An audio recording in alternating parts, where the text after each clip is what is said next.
nous avons conçu une série de plusieurs vidéos consacrées à un projet significatif afin de vous présenter de nombreux aspects de la CAO Proteus. Dans ce projet, nous vous présenterons le schéma de principe ainsi que le schéma électronique qui en découle.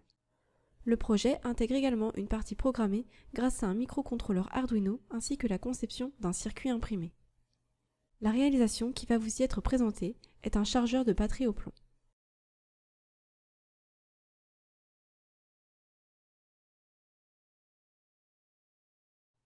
Comme nous l'avons indiqué en introduction, le chargeur de batterie au plomb inclut une carte à microcontrôleur Arduino.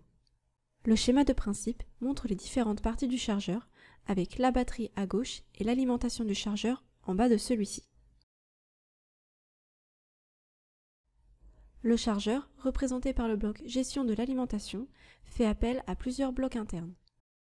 Le premier bloc que nous aborderons est le bloc Mesure des caractéristiques.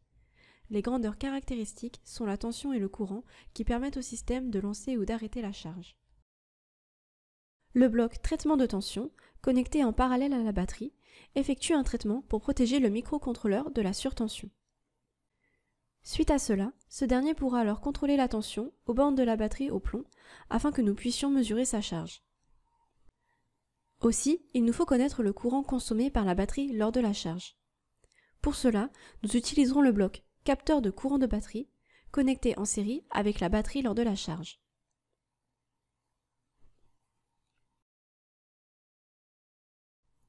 Voyons à présent le bloc alimentation. Une batterie au plomb de tension nominale 12 volts requiert une tension de charge 14,4 volts de courant continu. Nous devons donc convertir une source de tension continue vers cette valeur.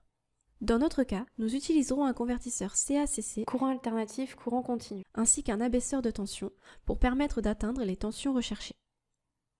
Afin de pouvoir contrôler l'état de l'alimentation et empêcher une surcharge, nous utiliserons un bloc de commutation de l'alimentation qui, selon un signal de contrôle, activera ou non l'alimentation.